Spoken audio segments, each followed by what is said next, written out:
She came to this tournament as a teenager, hoping to one day replicate the success of her heroes.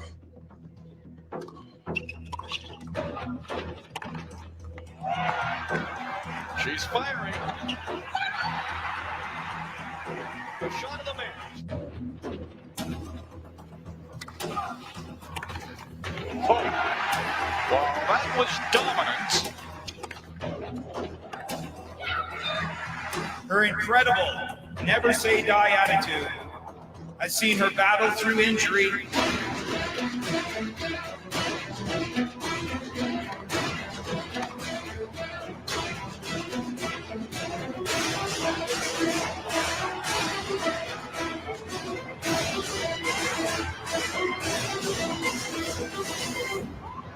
Andreescu has done it.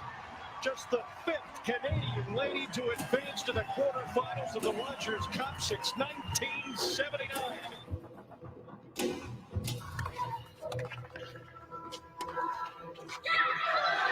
Andreescu, a dream start against the number 3 ranked player in the world. just a stone's throw away from her hometown. She did it! Bianca is bionic.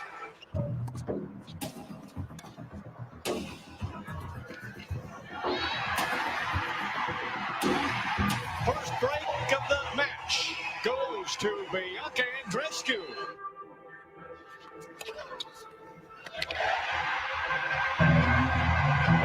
It's been 50 years since a Canadian has won the title on home soil. Bianca Andreescu, why not you?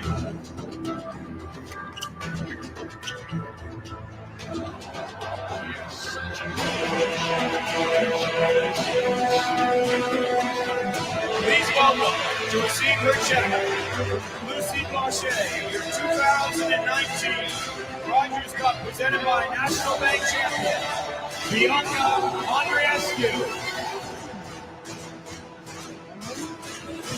Nicolas Richard.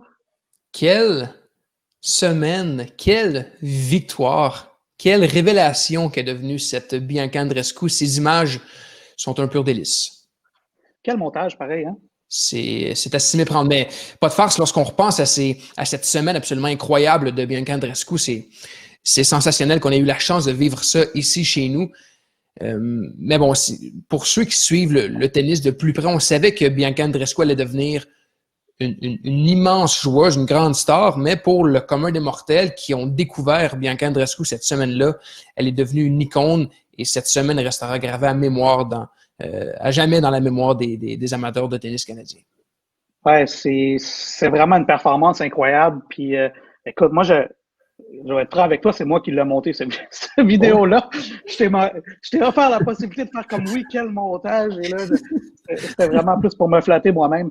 Mais écoute, je réécoute pas beaucoup mes choses une fois qu'elles sont publiées. Là, je réécoute beaucoup avant. Puis je l'avais pas écouté depuis que je l'avais fait, c'est-à-dire il y a presque un an, mais il y a un an finalement.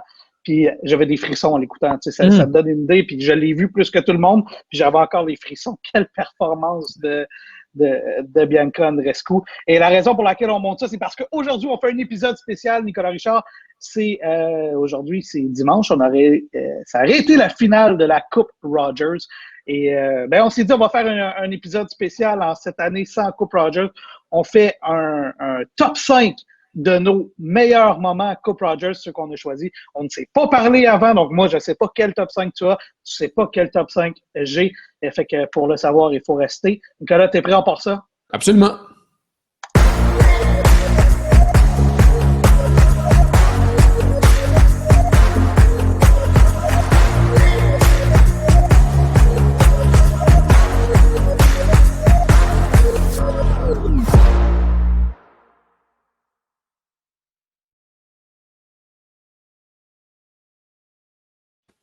Épisode spécial, Nicolas.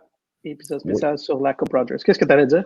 Ben, j'allais dire que même si on ne s'est pas parlé, il en demeure pas moins que j'imagine que certains souvenirs s'entremêleront parce qu'il y a des événements qui ne peuvent que faire l'unanimité, ou du moins qui doivent se retrouver dans le top 5. Donc, ça se peut qu'il y ait des éléments qui se regroupent, mais effectivement, on ne s'est pas parlé pour établir notre top 5. Non, on ne s'est pas parlé, puis j'ai hâte de voir qu'est-ce que ça va donner. Peut-être que notre ordre sera différent, peut-être que notre ordre ne sera pas le même. J'ai commencé avec la vidéo de Bianca Andreescu parce que, bon, j'ai l'impression que ça va être dans notre top 5 à tous les deux. En tout cas, je vois pas comment... Faudrait un méchant bon argument pour voir que ce soit pas dans le top 5 pour 2 Canadiens. Mais bon, moi, j'ai un top 5 assez chauvin, je te dirais, assez canadien. Ouais. Il y aurait un argument, peut-être pour quelqu'un qui est à l'extérieur du pays, de dire, ouais, ben là, vous avez choisi des événements canadiens. Peut-être qu'un jour, on fera peut-être un top 5, plus objectif. Mais moi, je t'avoue qu'il est très canadien, mon top 5. Est-ce que c'est pas mal la même chose pour toi? De mon côté aussi, c'est sensiblement la même chose, mais c'est pratiquement inévitable parce que la plupart des moments les plus précieux qu'on a vécu ici à la Coupe Rogers, que ce soit à Montréal ou à Toronto, on surveille habituellement, majoritairement, en tout cas, je parle pour moi, là, nos Canadiens, surtout qu'il y en a de plus en plus, et certains des plus grands moments de ce tournoi-là ont été vécus au cours de l'histoire récente, au cours des dernières années, et ça mettait en œuvre nos Canadiens qui sont de plus en plus dominants sur la scène tennistique internationale. Donc, je pense que ça allait de soi qu'on mette de l'avant nos Canadiens. Ouais, ben, puis tu sais, c'est quand même normal aussi que, c'est ça, que les grands moments pour nous soient un peu définis par la nationalité. Mais avant qu'on tombe dans le top 5, Nico, moi, j'ai quelques petits moments qui auraient pu faire le top 5, mais qui sont des mentions honorables, je vais les appeler comme ça. Je sais que tu en as toi aussi. Moi, je vais commencer par ma première mention honorable en parlant de Denis Shapovalov. Contre Raphaël Nadal. Non, c'est une joke.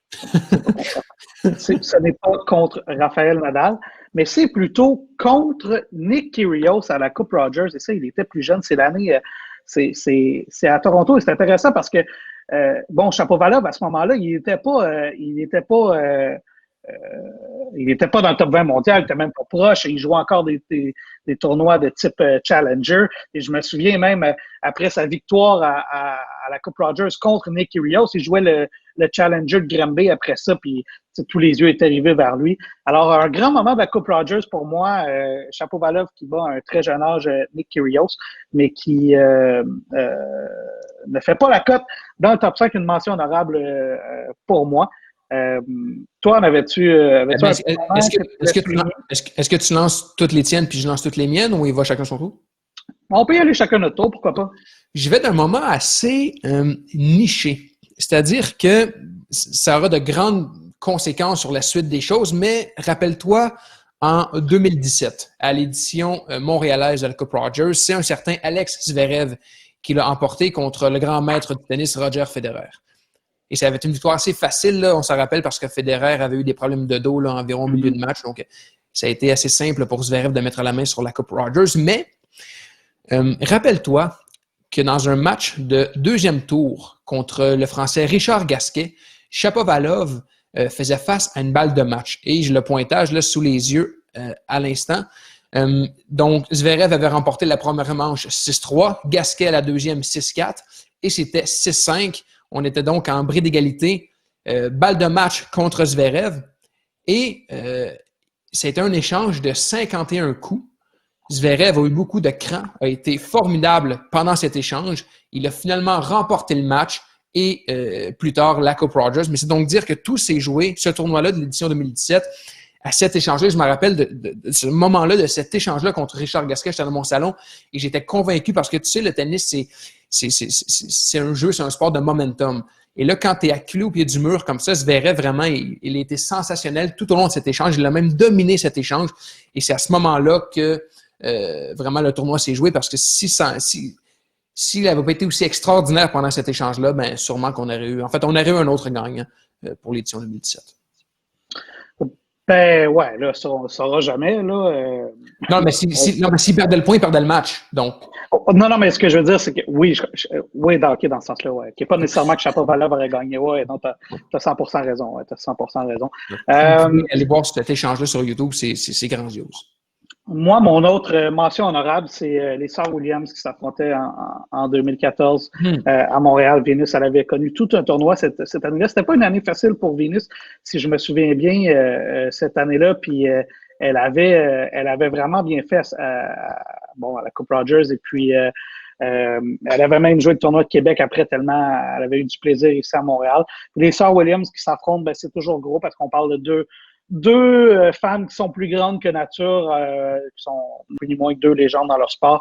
Alors, quand tu as la chance de voir deux géants de leur sport, deux géants du sport comme ça, s'affronter chez vous, c'est toujours un moment digne de mention. Alors, pour moi, c'est pas un moment top 5, mais mention honorable pour le duel des sœurs Williams. Ouais, une autre mention qui n'a pas fait la coupure pour mon top 5, mais qui quand même est digne de mention, c'est le tournoi 2016 d'Eugénie Bouchard. On s'en rappelle, c'était 2 ans après sa finale à Wimbledon, quelques semaines après les Jeux olympiques de Rio au Brésil.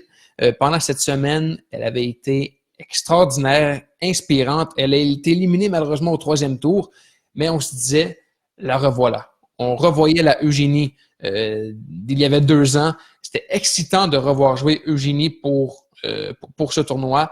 À la maison, elle a été sensationnelle. Des matchs sur le central. En soirée, on sentait qu'il se passait quelque chose lors des matchs d'Eugénie. Elle a battu 2 adversaires mieux classés d'elle, c'est-à-dire Lucia Safarova, 28e au monde à l'époque, et Dominika Cibulkova, 10e au monde à l'époque. Elle a perdu contre Kristina Kukovac au 3e tour, malheureusement. Mais pendant cette semaine-là, je me rappelle qu'on se disait Eugénie est de retour et elle n'a pas déçu le public canadien québécois. Non, je me souviens, ça avait été des beaux moments. Puis effectivement, une période où on ne s'attendait pas. Tu sais, en 2014, on s'attendait à ce qu'elle performe, puis finalement, elle avait perdu contre Shelby Rogers. D'ailleurs, Shelby Rogers qui semble avoir le numéro des Canadiennes parce qu'elle a battu Leila Fernandez cette semaine.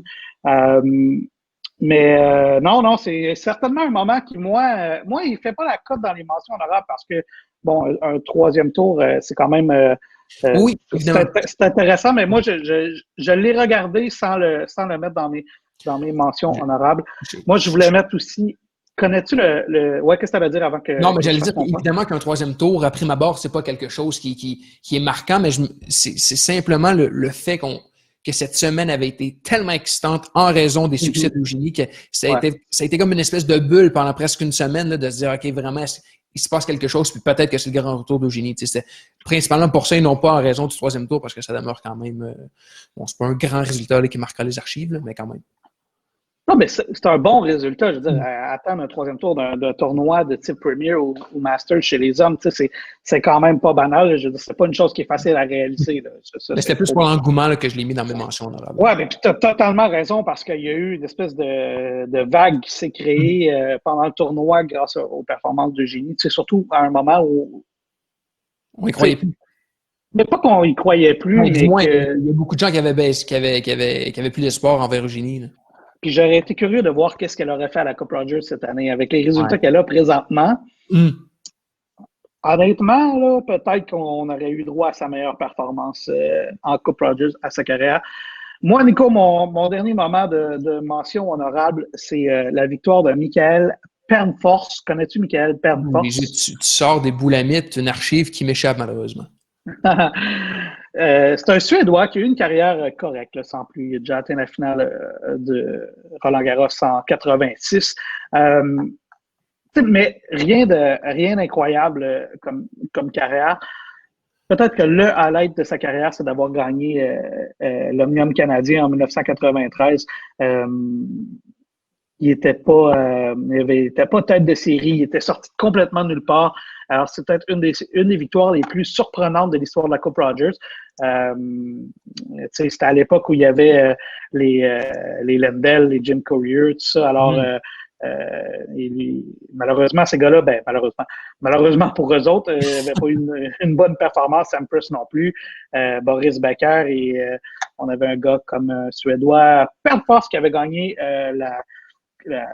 l'Omnium canadien contre Todd Martin en finale. D'ailleurs, à la suite de cette année-là, on lui avait donné sur le circuit de l'ATP le titre de joueur, le Comeback of the Year. Une belle performance que j'ai sorti comme l'une des victoires peut-être la plus surprenante de l'histoire. Improbable. De la Coupe Rogers. Ouais. Je vais d'une dernière mention, Alex, et j'en ai parlé plus tôt dans les épisodes précédents, c'est-à-dire l'édition 2010 de la Coupe Rogers à Montréal. Tu te rappelles évidemment du phénomène Caroline Wozniacki, la nouvelle retraitée, qui, en 2010, à 20 ans à peine, était déjà classée au 2e rang mondial et qui avait connu une semaine fantastique à Montréal où elle s'est fait un nid d'amateurs absolument phénoménal parce qu'on le sait, Wozniacki, à chaque visite à Montréal, elle était l'une des favorites. Et lors de cette édition 2010, elle avait remporté le tournoi. Elle a battu, pour y parvenir, 4 joueuses qui faisaient partie du top 20. Il y avait tout un engouement cette semaine-là autour de Wozniacki. Vraiment un phénomène est né, je pense, à Montréal. Et c'est à partir de ce tournoi-là, je pense que sa carrière a pris un envol absolument fulgurant. Ben, t'as raison. T'as raison. Puis il y avait une espèce de rivalité entre Wozniak et Wozniacki à un certain moment. Là, non, c'est un bon choix. Nico, veux-tu commencer avec ton top 5? Moi, je te le dis déjà, j'ai triché. J'aime pas ça faire des choix. Oh non! C'est quoi, t'as pas fait d'ordre ou t'as 3 numéro 1? Non, j'ai 2 numéro 5. OK.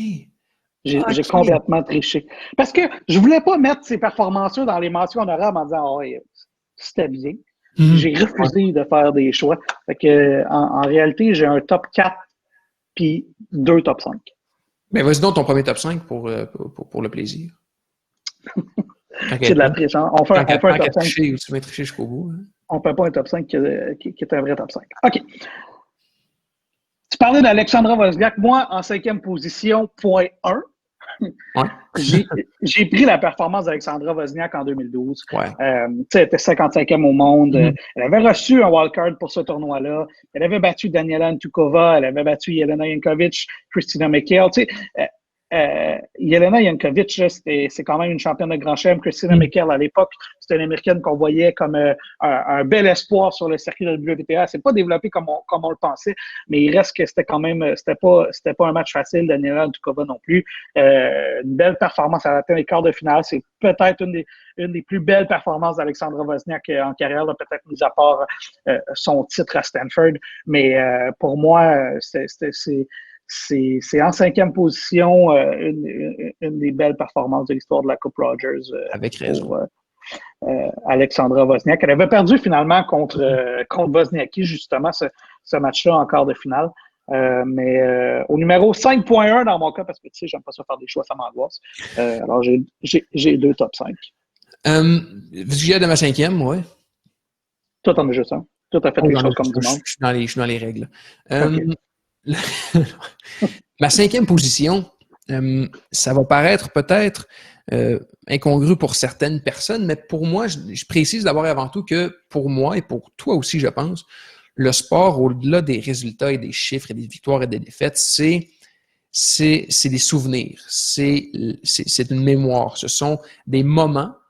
Et un de ces moments-là est survenu en 2018, lors de la finale féminine à Montréal. Je t'explique, en 2018, je vais faire un aveu qui va te sembler peut-être paradoxal avec le balado, mais en 2018, j'ai pas été hyper attentif à ce qui se passait à la Coupe Rogers parce que j'étais en vacances fermées. Et donc, je le suivais, mais bon, avec les résultats, sans nécessairement regarder les matchs comme je le fais habituellement. Toutefois, la finale féminine m'intéressait énormément parce qu'à l'époque, et encore aujourd'hui, j'adore le jeu de Sloane Stephens. C'est une de mes athlètes sur le circuit préférée et elle est en finale contre Simona Halep. Et on se rappelle qu'à l'époque, en 2018, Halep était première mondiale, Stephens 3e mondiale. Elle venait de remporter le US Open récemment. Les deux s'étaient affrontés à Roland-Garros quelques semaines plus tôt.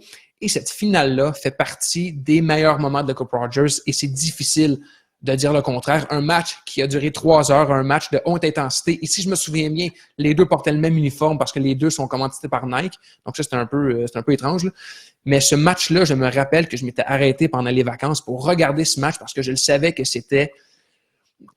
à ce moment-là, on ne peut pas savoir qu'un match va passer à l'histoire. Mais on savait que ça allait être un grand match parce que les deux étaient au sommet de leur art et vraiment, on n'a pas été déçus. Alep qui finalement l'a emporté parce qu'à la Coupe Rogers, elle est toujours excellente. Mais je me rappelle de ce match-là comme étant un match de haute intensité, de haute qualité de jeu. Et vraiment, ce match, finalement, a été nommé match de l'année par la WTA à la fin de la saison. Donc, c'est pour dire à quel point cette partie-là a été mémorable et d'une qualité extraordinaire. Et je me rappelle de ce moment-là où j'étais et pourquoi. Et c'est pourquoi on aime le sport, je pense. Oui, puis Simona Alep, elle a comme une espèce d'aura spéciale au Canada. Là. Elle est à l'aise. Ouais. C'est un très bon choix, honnêtement. Il était dans comment dire, dans le on the bubble pour faire la cote dans l'émotion honorable. Excellent choix, Nico. Nicolas, veux-tu mettre mon nom? Oui, Nicolas. Nicolas. Ton 5.0, 5.2, on va dire comme ça. 5.2. En fait, c'est 5.1 côté féminin, 5.1 côté masculin. Ouais. Je ne veux même pas faire de 5.2, tu comprends? Ce que je ne voulais pas laisser de côté, puis ça aurait pu être plus haut, puis c'est ça. C'est dur de faire des choix, puis ça m'angoisse. Mais je ne pouvais pas mettre de côté le match Simon Larose contre Gustavo Kuerten. Mon Dieu, tu remontes au début des années 2000, hein, je pense que c'est dans... 2003. Bon. Puis c'est à mon avis un des plus grands matchs par un Canadien qui a été joué sur le circuit de l'ATP puis qui a été joué à Montréal. Tu sais, oui, pour moi, c'est dans le même... Comment dire? C'est dans le même niveau que la victoire de Shapovalov, mais il y a quelque chose encore peut-être... De plus improbable. Plus improbable, oui, parce que Simon, à ce moment-là, il était 314e mondial, puis Kuerten était 13e, puis Gustavo Kuerten, c'est un des meilleurs joueurs de l'histoire. Là. Il a déjà été numéro 1 mondial, il a gagné des titres de Grand Chelem. Et moi, je me souviens comme c'était hier de ce match-là, non seulement parce que j'ai déjà fait un reportage spécifiquement sur ce match-là, mais Simon, il n'y en avait pas de chance de gagner ce match-là. Il n'y a personne qui aurait gagé sur Simon pour ce match-là. Puis de battre une légende comme Kuerten à Montréal, pour moi, ça devait être dans le top 5 /. Oui, bien sûr. Je veux dire, difficile de contredire ce choix-là. Je veux dire, c'est un Québécois qui, à l'époque, évoluait dans un système canadien qui était pas dans les meilleurs au monde. On ne sera pas de cachette. Le tennis canadien, à l'époque, c'était vraiment pas ce que c'est aujourd'hui. Et de voir à Montréal qu'il a su élever son jeu d'un cran contre un gars qui dominait à son époque, non, c'est tout à fait louable de mettre ce choix-là dans le top 5. Avec raison. Ouais, puis il faut pas. Puis dans ce match-là, en plus, il tirait de l'arrière au deuxième set. Il était revenu de l'arrière. Alors, non, Simon Larose, là, vraiment, chapeau qui est entraîneur aujourd'hui pour Tennis Canada. Une des plus belles performances de l'histoire de la Coupe Rogers, assurément, qui fait sa place dans le top 5. Et je n'ai pas triché pour le reste du top 4. Non, mais c'est correct. Évidemment, je te mentirais si je te disais que j'ai des souvenirs de ce match-là parce que quelques mois plus tard, j'entrais à la maternelle. Donc, Non, mais tu pourrais avoir vu des oui, non, évidemment, je l'ai vu par après, mais je ne peux pas me rappeler de l'engouement que ça crée et tout, comme tu pourrais sûrement le faire et d'autres personnes plus âgées. Voilà. Est-ce qu'on file vers la 4e position? Allons-y, je te laisse l'honneur de 4e position, je pense que c'est un choix facile lorsqu'on regarde les archives des plus grands moments de la Coupe Rogers. Je suis convaincu aussi que tu l'as dans ton top 5, là, c'est l'édition 2013 de la Coupe Rogers, lorsque Miloš Raonic et Vasek Pospisil se sont affrontés en demi-finale. Je pense que c'est à ce moment-là qu'on a mesuré la qualité de la nouvelle vague, la nouvelle génération des joueurs de tennis canadiens, parce que c'était, si je ne m'abuse, la première demi-finale toute canadienne de l'histoire de la Coupe Rogers, et ça avait été une finale absolument phénoménale. L'engouement y était, on se disait, OK, c'est deux Canadiens, on est sûr qu'il y en a un final, alors on va juste enjoy, on va juste apprécier cette finale-là, peu importe qui l'emporte, ce sera une issue qui de toute façon sera positive. Alors, et bon, finalement, Miloš a remporté ce match et s'est incliné contre Rafael Nadal en finale. Mais ce moment-là, cette demi-finale-là, je pense, a marqué un point important dans l'histoire du tennis canadien. Ouais, je suis 100% d'accord avec toi, puis je l'ai aussi dans mon top 5, mais je l'ai plus haut que toi. Puis on pourra débattre tantôt de pourquoi moi je l'ai plus haut. Mais tu sais, juste pour rappeler aux gens, là, Vachek, il avait battu John Isner dans un match complètement fou. Il a battu Stepanek, Berdych, Davydenko avant de se rendre à Milos Raonic. C'est un parcours incroyable. Là. Il n'y a pas un joueur qui était facile. Tomasz Berdych, c'est un gars qui atteignait les quarts de finale, demi-finale pendant un bout assez régulièrement à tournoi du Grand Chelem. Radek Stepanek, sans qu'il ait été un joueur qui a marqué sa génération, c'est quand même un joueur qui était toujours difficile à affronter, qui a très bien fait aussi en Coupe Davis. Nikolai Davydenko a déjà été très bien classé. Puis contre Milos Raonic, ben, il avait fait 3-7. Alors, c'était une performance complètement incroyable. Puis Vachek, puis John Isner, on en a déjà parlé, c'était le joueur de l'heure à ce moment-là. Là. Il avait bien fait à Atlanta et Washington précédemment. Il était en feu, alors que Vachek met son pied à terre puis passe John Isner, ça avait été incroyable. Je me souviens, moi, de ce match-là parce que j'étais dans les gradins. Puis même chose du côté de Milos, il n'y avait pas eu un tableau nécessairement facile. On parle de Jérémy Chardy, Michael Yuzny, Juan Martin Del Potro, qui était 7e mondial à ce moment-là, Ernest Gulbis. Bon, Gulbis, ça reste quand même toujours un joueur dangereux. Ouais, surtout à la Coupe Rogers. Ben, puis aussi, c'est un gars qui a tellement de talent qu'il l'a pas toujours exploité comme il l'aurait voulu, mais c'est quand même un joueur qui peut battre possiblement tous les meilleurs au monde quand même, tu sais. Ouais. Et puis après ça, bon, ben, Vachek qui était en feu et on avait eu droit à tout un match. Malheureusement, la finale, Nadal ça avait été vraiment facile pour Nadal. N'en demeure pas moins que nos deux Canadiens sont arrivés en demi-finale avec un momentum absolument ahurissant. Ouais. C'est vraiment c'était une confrontation de titans, là. C'était superbe. Non, puis je suis d'accord avec toi. Moi, je l'ai vraiment plus haut parce que je trouvais que la magnitude de deux joueurs canadiens avec des parcours relativement difficiles, moi, je l'ai plus haut que toi dans mon top 5. Alors, toi, tu places l'édition 2013 au numéro 4. On n'est pas fous quand même, les deux, on l'a. Moi, mon numéro 4, c'est celui-là. Il est bas, 4e. Seigneur Jésus, tes 3 ans vont être... Tu peux partir dans la séquence si tu veux. Là, oui, c'est vrai, c'est mon ordi. Mais Shapovalov qui bat Rafael Nadal, pour moi, c'est une des plus belles performances individuelles de la Coupe Rogers. Il y avait une ambiance incroyable dans ce match-là. Puis battre Rafael Nadal, battre une légende chez toi à la maison, c'est jamais banal. Mais il reste que regarde ce sourire. C'était incroyable. Puis il y avait un vibe complètement fou au Parc Jarry. J'avais rarement vu ou rarement senti le Parc Jarry vibrer aussi fort. Et puis, non, c'était vraiment incroyable, cette performance-là. Moi, j'allais au numéro 4, puis c'est sévère, là. C'est sévère. Mais tu verras que je pense que les 3, 2 et 1, pour moi, le surclasse. D'accord. Et, tu sais, Shapovalov, pour moi, 2 Canadiens qui atteignent la demi-finale dans le tournoi difficile, ça battait une performance individuelle exceptionnelle. Tu sais. Alors, c'est pour ça que moi, je plaçais le tournoi de 2013 plus haut. Et tu vas voir, je l'ai très haut. Et tu verras que tu sais, ça se discute, là. C'est une des plus grandes performances. Tu l'aurais mis au numéro 1, puis je t'aurais pas dit que tu es complètement fou. Tu l'as peut-être au numéro 1, je le sais pas. Mais pour moi, Shapovalov arrive au numéro 4 parce que c'est une performance individuelle. Puis c'est un match qui a marqué l'histoire du tennis, non seulement canadien, mais l'histoire du tennis point. Et mais pour moi, 2 Canadiens puis tu vas voir les autres choix, c'est plus haut.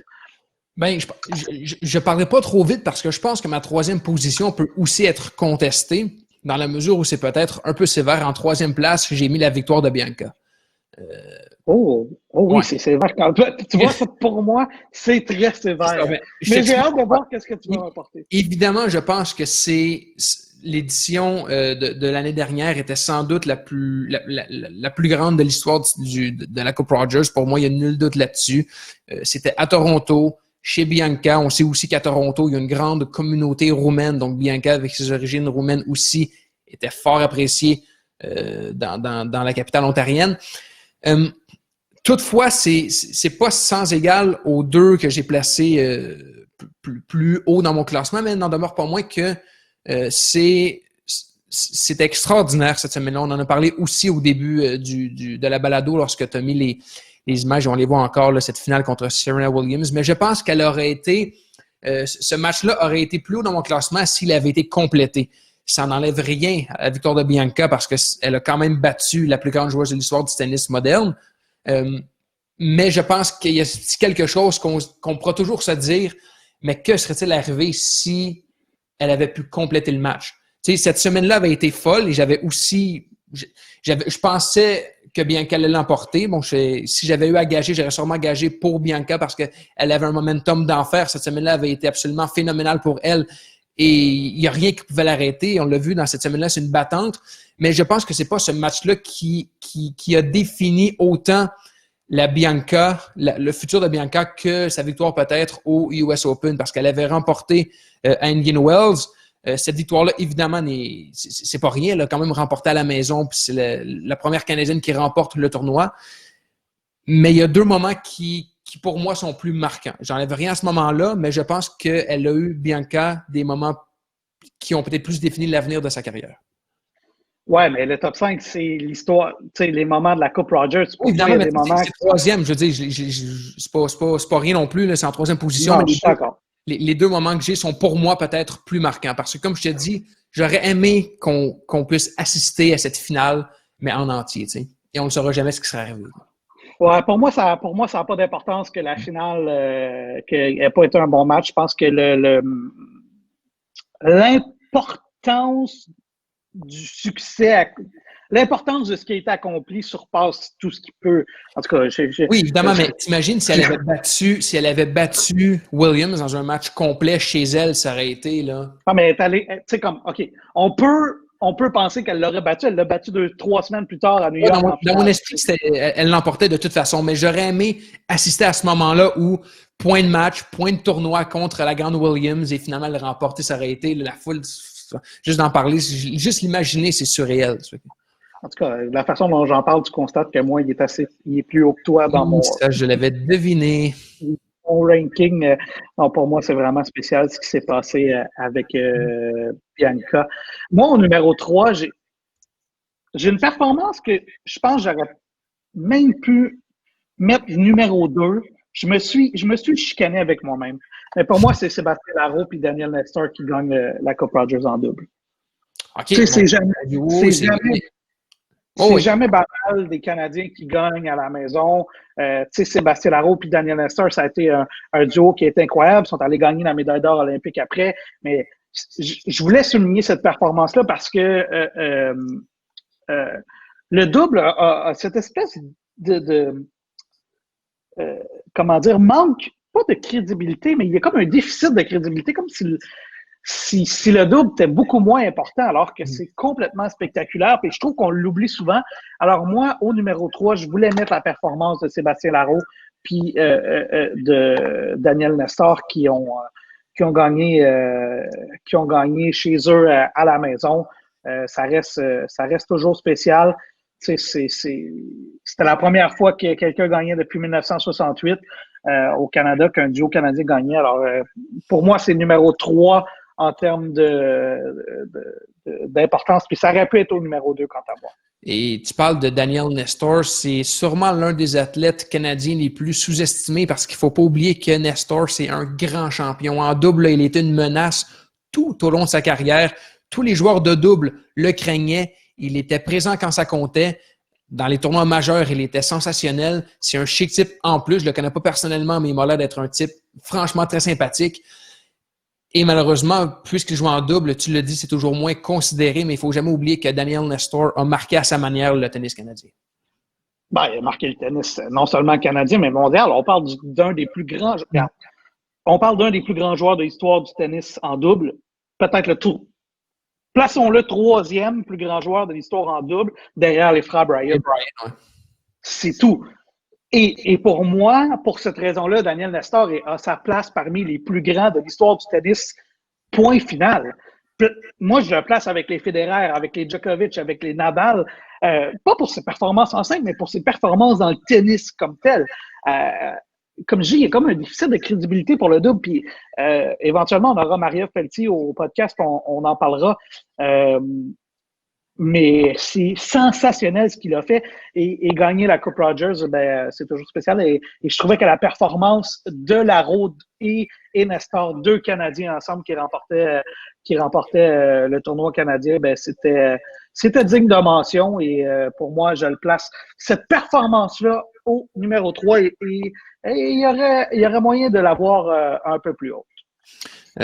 Pour ma deuxième place, excellent choix. Honnêtement, j'y avais pas pensé, mais probablement qu'il avait été dans mon top 5 si j'avais réfléchi à cette victoire-là qui m'a complètement échappé, mais quand même, c'est bien de souligner et c'est important.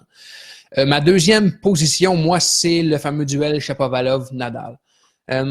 Sans évidemment enlever ce que Bianca a fait, je pense que c'est le plus grand match de l'histoire de la Coupe Rogers. C'est pas la plus grande victoire, parce que Bianca a quand même remporté le titre, mais je pense que c'est le plus grand match. Si tu prends seulement de manière singulière une partie, je pense que c'est elle qui est pour moi la plus extraordinaire de l'histoire de ce tournoi-là, ce merveilleux tournoi. Parce qu'il faut se rappeler, il faut juste se remettre en contexte. Nadal, c'est probablement le plus grand champion de l'histoire de la Coupe Rogers, si je me trompe pas. Ça se discute, mais certainement un des plus grands, en tout cas. Bon. À cette époque, Denis est un gamin, c'est un adolescent. Il faut se remettre en contexte aussi que c'est toute l'histoire derrière, parce qu'il ne faut pas oublier que Shapovalov, son idole, c'est Nadal. Au moment même où il a gagné le tournoi dans sa chambre, il avait un poster de Nadal. Il dormait à l'époque chez les Auger-Aliassime, chez son bon ami Félix, et les deux, comme des adolescents, comme des gamins, en revenaient pas avant le match, parce que Denis n'a pas dormi la nuit. Lorsqu'on lit des articles, des balados qu'il a fait par la suite, il n'a pas dormi. Il affrontait son idole de jeunesse. Lui et Félix capotaient comme des enfants, comme des gamins. C'était surréel qu'il puisse affronter Nadal dans un tournoi canadien. Non seulement le fait de l'affronter, c'était juste le fait de bien paraître. Son souhait à lui, c'était juste de dire « faut pas que j'aille fou devant mon idole » et devant la foule canadienne. Non seulement ça, il a remporté le match qui semblait improbable. Et autour de ça, une bulle s'est créée, une atmosphère s'est créée. Parce que ce match-là, tu as vu la foule et tu y étais, je pense aussi à ce match-là. La foule, le bruit que ça a fait, tout le monde n'en revenait pas. C'était immense comme moment. Et c'est pourquoi je pense que c'est le plus grand match de l'histoire du tennis canadien. C'est peut-être... Parce que cette victoire-là était tellement improbable et tellement surréelle pour nous, mais pour lui aussi. Imagine battre ton idole devant une telle foule sur le court central, en soirée, chez toi. Qu'est-ce que tu veux de plus? En termes de match individuel, c'est certainement l'une des plus grandes performances. Peut-être la plus grande, mais en tout cas à la Coupe Rogers. Mais pour moi, ça ne pouvait pas remporter la Coupe Rogers. Ça veut dire que je ne veux rien enlever à Shapovalov parce qu'il a eu un parcours exceptionnel. Puis on parle de Nadal, mais il ne faut pas oublier qu'il a battu Del Potro avant. Oui, bien sûr, bien sûr. Ça, c'est quelque chose, on parle beaucoup de la performance contre Nadal, mais il avait battu Juan Martín Del Potro juste avant. Il a quand même atteint la demi-finale d'un tournoi Masters à la Coupe Rogers. C'est une performance qui est complètement phénoménale de la part de Shapovalov. Mais pour moi, je ne voyais pas comment une demi-finale, au-delà du fait qu'il a battu une légende, puis regarde, Bianca, elle a battu Serena. Elle l'a battu. Bien sûr. Je pense que Serena équivaut à Nadal du côté féminin. Ça s'équivaut. Tu vas me dire, ouais, mais il n'y a pas eu de match. Puis tu aurais raison. Mais je ne vois pas comment finir avec le trophée dans les mains à la fin équivaut pas à. Pas une demi-finale. Pour moi, je le mesure en termes d'émotion pure, en termes de ce que j'ai ressenti. Et à ce moment-là, lorsque Shapovalov a fait son coup droit gagnant sur le revers de Nadal, pour moi, c'était l'extase pure, plus que lorsque Bianca soulevait le trophée en raison du non-match qui a eu lieu. Mais c'est vrai que, puis je mets en troisième, là, j'ai capoté sur cette victoire-là. Moi et mon père, on n'en revenait pas de ce qui venait de se passer et on se trouvait privilégié d'assister à ce moment-là. Mais pour moi, l'émotion pure, un gars qui carbure à l'émotion, ce match-là de Chapeau bat la victoire de Bianca. D'un point de vue de l'émotion, c'est sûr que tu as raison. Pour moi, d'un point de vue de l'accomplissement, on s'entendra pas. Non, mais On je s'entendra pas. comprends ton point louable et je comprends 100% parce que moi aussi, j'ai cité 2 ou 3. Je pense que les 2 se valent et les 2 demeurent de grands moments dans l'histoire de notre sport. Tu sais. Puis regarde, moi, au numéro 2, j'ai la performance de 2013. Parce que tu as 2 Canadiens qui ont atteint la demi-finale. Ouais, Vachek et Raonic, ça, tu l'avais un peu plus bas. Mais pour moi, c'est... Peut-être que Vachek, tu sais, tu parlais d'émotion, là. Vachek, il nous en a fait vivre. Puis Milos aussi, mais particulièrement Vachek dans ce tournoi-là. Et il nous a fait vivre toutes sortes d'émotions. Contre John Isner, là, je sais, moi, j'étais dans les gradins, puis non, il n'y a pas eu une espèce de paroxysme comme il y a eu pour Nadal sur le central, parce que c'était un match sur le Banque nationale, puis c'était en après-midi, puis il y avait moins de monde, mais en termes de performance, en termes de spectacle sportif, tous ceux qui ont regardé ce match-là vont dire que c'était un match incroyable contre John Isner. Puis sa performance par la suite a été tout simplement phénoménale. Comme je disais, Stepanek, Berdych, Javidenko, comme on dit, c'est pas des piments. Ouais. Ah ouais. Puis non seulement ça, c'est pas simplement le fait d'avoir 2 Canadiens en demi-finale, mais cette partie-là a été incroyable. Tu parles de Milos puis de... Ouais, la finale, tu sais. Oh, ouais, c'est un bon match. C'est pas juste le fait d'avoir 2 Canadiens en demi-finale, c'est aussi cette partie-là qui a été absolument formidable. Alors, pour moi, je la place au numéro 2, puis je me suis battu avec moi-même en me disant, parce que là, je me contredis d'une certaine manière, là, mais tu sais, peut-être que la victoire de Daniel Nestor puis Sébastien Aho aurait pu être numéro 2. Peut-être que j'ai un attachement, peut-être que c'est purement biaisé, là. Peut-être parce que j'étais là, parce que je l'ai vécu d'une certaine manière comme spectateur, comme journaliste avec ces gars-là. J'ai un attachement particulier à cette édition-là, 2013. Et écoute, moi, c'est des souvenirs que je vais avoir toute ma vie. On en a parlé au premier podcast. Pour moi, la performance Vachek contre Isner, c'est un de mes matchs préférés auxquels j'ai assisté, sinon possiblement, il est probablement 2e derrière Shapovalov, Nadal. Mais pour moi, 2 Canadiens qui atteignent la demi-finale, c'est plus important qu'une performance qui est tout aussi phénoménale, celle de Shapovalov. Mais pour moi, je la voyais plus basse que ça. Mais si tu avais, mettons, là, je te pose la question comme ça, une courbe, là, si tu avais un match à revivre live, ce serait lequel? Ah, regarde, c'est sûr, c'est Shapovalov. C'est sûr. Regarde, attends, tu parles à la Coupe Rogers? Oui. À la Coupe Rogers, là. Mettons, je te dis, OK, Alex, demain, tu revis un match, là. Ah ouais, à la Coupe Rogers, ce serait Shapovalov. Regarde, je sais, là, j'étais sur la galerie de presse.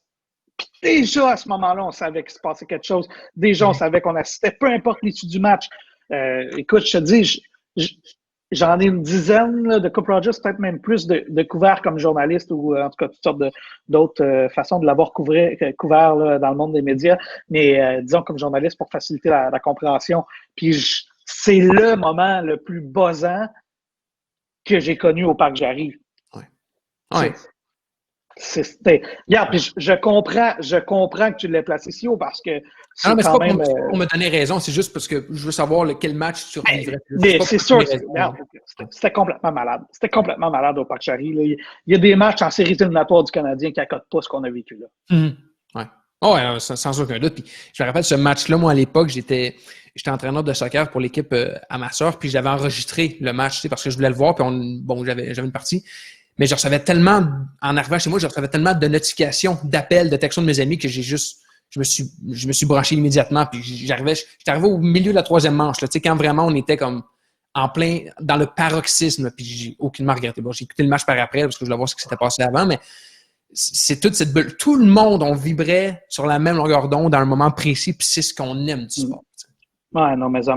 C'est une des plus grandes performances de sport canadienne de l'histoire. Ça, c'est sans aucun doute. Là, c'est toujours difficile de comparer les sports, mais il reste que c'est une méchante belle performance que moi j'avais au numéro 4 et toi tu l'as au numéro 2. Voilà. Première position, Alex, je t'avertis immédiatement, ne me lance pas de tomates. 1, parce que je trouve ça dégueulasse.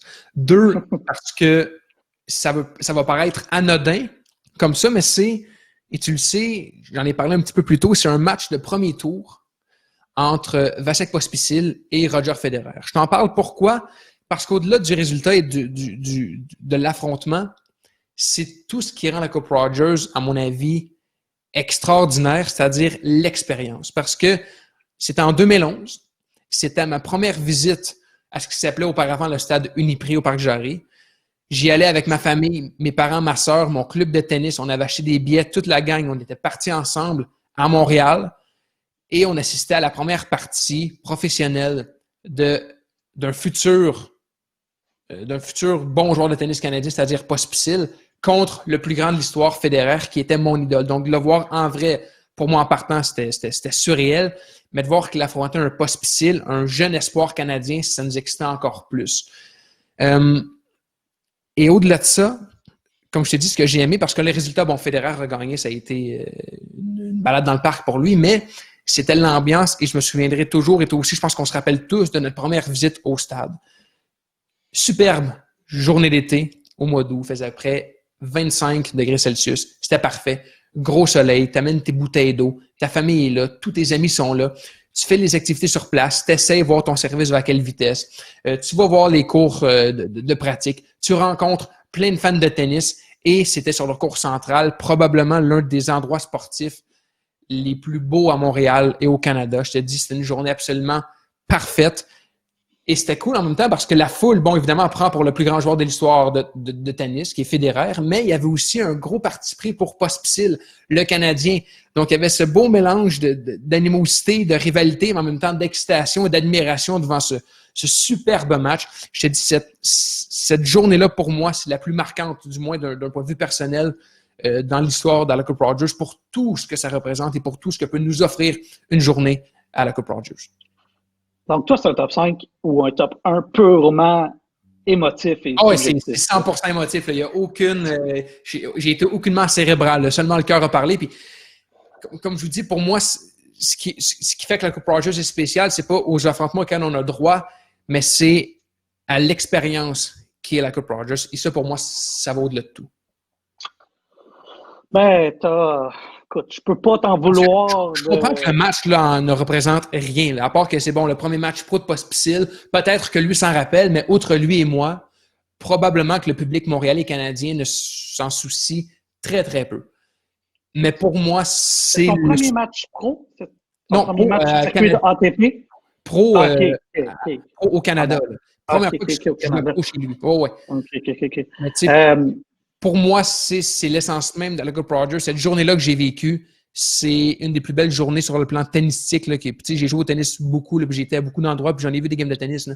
Mais pour moi, cette première visite-là, cette première incursion dans le monde de la Coupe Rogers, c'était fantastique.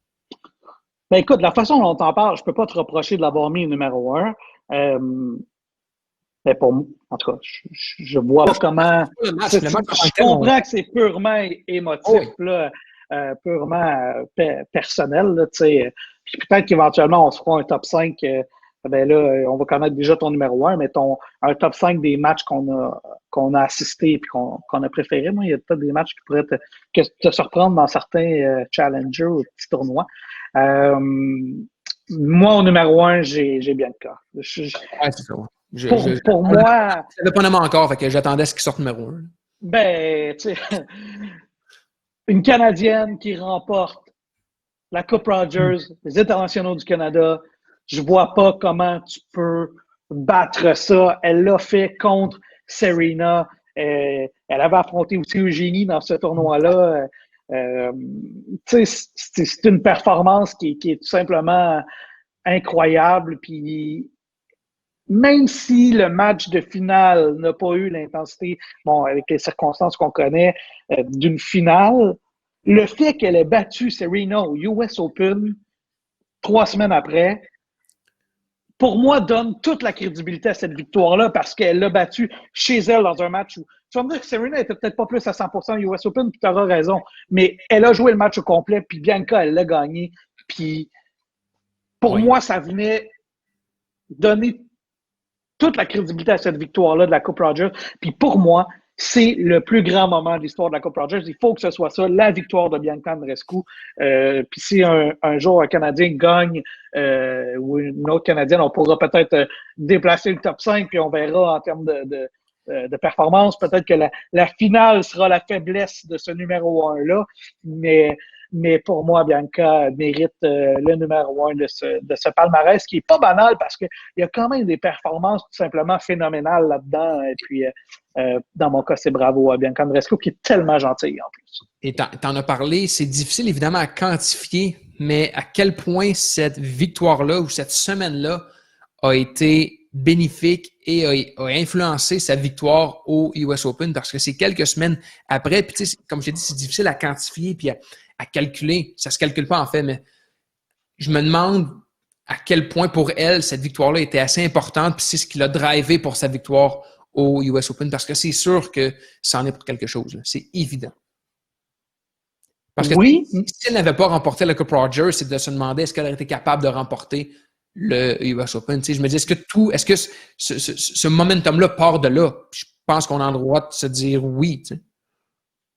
Ben pour moi, regarde, au niveau de la conférence. Elle avait un momentum là, depuis le début de l'année là, à Auckland, que ce soit Indian Wells aussi, mais elle a gagné Indian Wells. Exact, c'est ça que je te dis. Fait évidemment, elle avait un momentum dans cette année-là, mais à quel point la Coupe Rogers a été une espèce de catalyseur puis de boomerang pour dire OK, j'y vais all-in, je regarde pas derrière, puis pour moi, le US Open, si je le gagne pas, je vais être déçu. Tu sais, je pense qu'elle visait ça, puis cette victoire-là à Toronto a été comme...